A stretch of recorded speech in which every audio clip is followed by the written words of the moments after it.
تو این ویدیو میخوام در مورد تحلیل مولتی تایم فریم صحبت بکنم. یعنی چی؟ یعنی میخوام بهت بگم ما میتونیم تایم فریم ها رو با هم دیگه ترکیب بکنیم و از این طریق بتونیم در واقع نقاط ورود کوچکتر با حد ضررهای کوچکتر ولی بهینه‌تری رو در واقع پیدا بکنیم و اونجا ورود یا خروج بکنیم. ببین شما مثلا الان تایم فریم روزانه یک ارز رو نگاه می‌کنی. این وقتی شما داری تایم فریم روزانه یا هفتگی یک ارز رو نگاه می‌کنی، یعنی هر کندل یک هفته زمان برده تا باز و بسته بشه. و وقتی شما این رو نگاه می‌کنی داری نگاه بسیار بلند مدتی به اون ارز یا دارایی می‌کنی. می‌خوای ببینی اون ارز یا دارایی اصلا توی چه محدوده‌ای هست. آیا خریدش برای مخصوصا کسایی که می‌خوان اون رو نگه دارن و ولش کنن مناسبه یا نه؟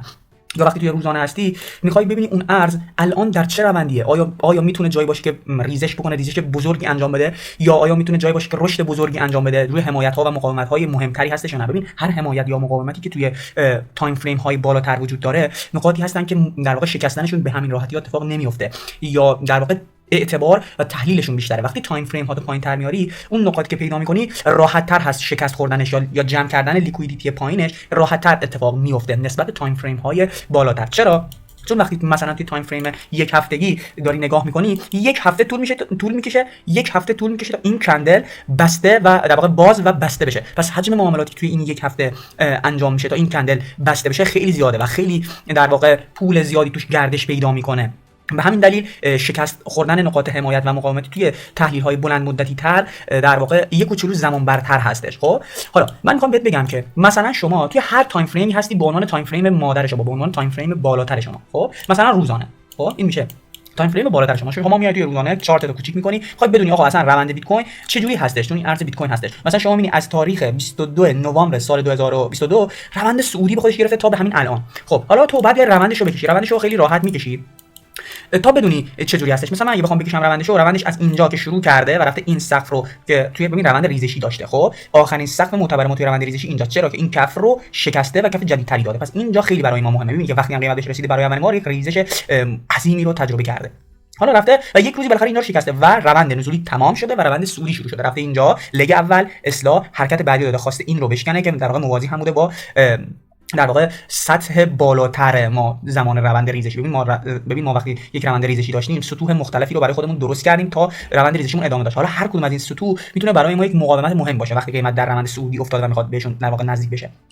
دوباره رفته نتونسته بشونه، اومده پایین و اینجا این رو شکسته، رفته و یه ریزش کوچولو داره، لگ بعدی، یه اصلاح و لگ بعدی. خب این شد روند صعودی ما. اوکی، حالا هر روند صعودی که متشکل از یک لگ هست، مثلا این لگ شما یا این لگ اصلاحی یا این لگ اصلی شما، وقتی اینو بیاری توی تایم فریم پایینتر چه جوری میشه؟ این وقتی بیاد توی تایم فریم پایینتر خودش تبدیل به یک روند میشه، یک روند صعودی. ببین اینجا صعودی بوده پس یک روند صعودی داره. خب اینجا اگه اینو مثلا انا ما ببینیم توی یک ساعته این چه جوری میشه؟ این میشه اینجوری میره اصلاح میکنه، میره اصلاح میکنه، میره اصلاح میکنه و اینجوری میشه. ببین من رنگش هم عوض کنم، آبیش میکنم که ببین وقتی شما یک لگ صعودی داری توی تایم فریم پایینتر اون لگ میشه یک حرکت، میشه یک روند صعودی که متشکل از لگ صعودی، لگ اصلاح، لگ اصلی، لگ اصلاح، لگ اصلی، لگ اصلاح داره. پس شما باید بدونی که کجای مارکت هستی توی هر تایم فریم که داری کار میکنی. مثلا اگه تایم فریم شما روزانه هست، شما افتادی در اصلاح، وقتی شما میای تو اصلاح روند روزانه، تایم فریم یک ساعته میشه روند نزولی به خودش میگیره. مثلا من اینجا رو برات مشخص میکنم، این قسمت رو با این ابزار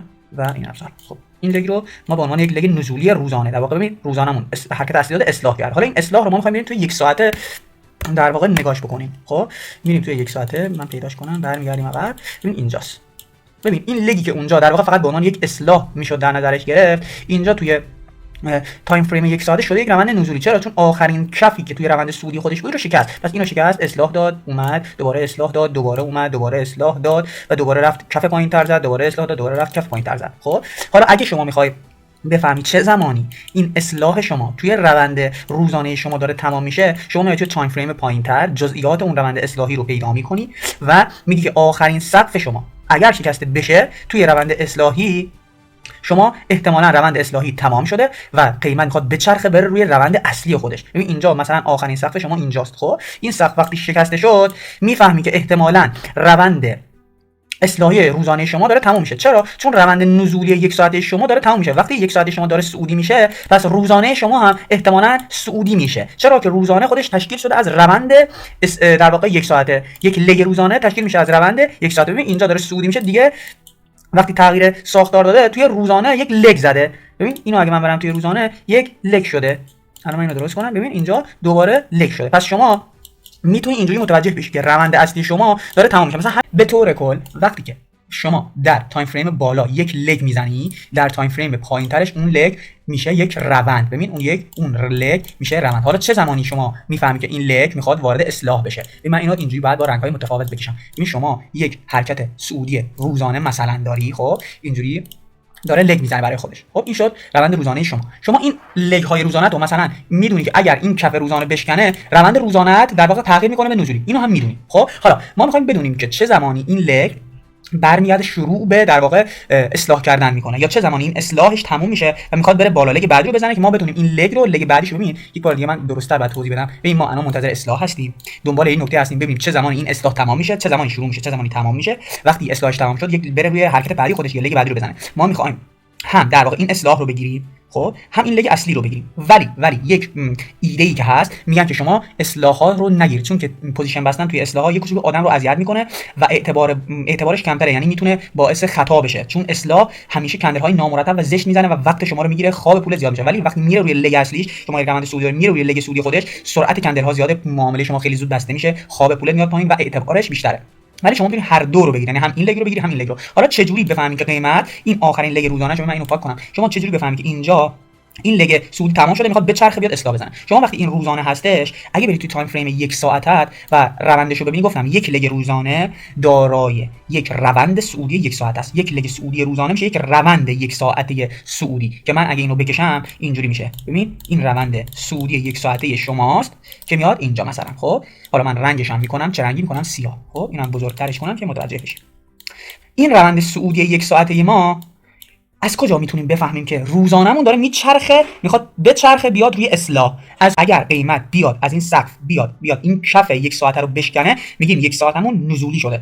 و وقتی یک ساعت نزولی شده احتمالاً قیمت میخواد برگرده بیاد اینو چیکار کنه؟ بیاد روی اصلاح. خب همینجور میاد پایین داره اصلاح میزنه. روزانه‌تون هم که این بوده، الان حرکت روزانه‌تون داره اصلاح. تا زمانی که این کفون نشکسته روزانه شما سعودیه. شما اینو در نظر داشته باشین، تایم فریم مادر شما که مثلا روزانه است، شما میتونید هر تایم فریم رو به عنوان تایم فریم روزانه خودت به عنوان تایم فریم مادر خودت انتخاب بکنی. این بستگی به خودت داره. ولی تایم فریم هایی که تایم فریم های بالاتر هستن برای انتخاب شدن به عنوان تایم فریم های مادر بهتر هستن دیگه. حداقل تایم فریم که میخوای به عنوان تایم فریم مادر خودت انتخاب کنی تایم فریم 4 ساعته باشه. اون تایم فریمی که میگی اون تایم فریم اصلی من هستش. حالا جلوتر برات هی توضیح میدم که چیکار باید بکنی. مثلا من خودم تایم فریم روزانه رو به عنوان تایم فریم مادر خودم در واقع انتخاب کردم، چون که اعتبار سقف ها و کف هاش بهتره، بیشتر اعتبارش. خب حالا روند اصلاحی شما میشه یک روند ریزشی یک ساعته. حالا کی متوجه میشی که این روند اصلاحی میخواد تمام بشه؟ چون گفتم شما میخوای لگ بعدی روزانه رو بگیری. اگر لگ بعدی روزانه شما مثلا این باشه، این لگ بعدی باشه، ما می‌خوایم اینو بگیریم. خب چه جوری این لگ شروع میشه؟ ما از کجا می‌فهمیم که این لگ شروع شده؟ شما توی همون تایم فریم یک ساعته یک روند نزولی داشتی. خب ما گفتیم کی روند عوض میشه؟ زمانی که آخرین سقف معتبر یا آخرین کف معتبر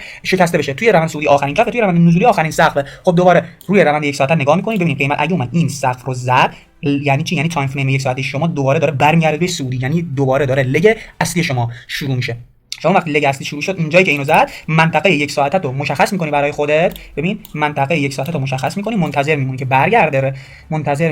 برگرده، بهش و بیاد برای خودش بره به چرخ روی روند سعودی یک ساعته و لگ بعدی یک روزه رو آغاز بکنه. یک نوع مولتی تایم فریم کار کردن است. یعنی ما اومدیم تایم فریم یک ساعته رو مربوطش کردیم به تایم فریم یک روزه. خواستیم که بدونیم کجای تایم روزانه هستیم ما.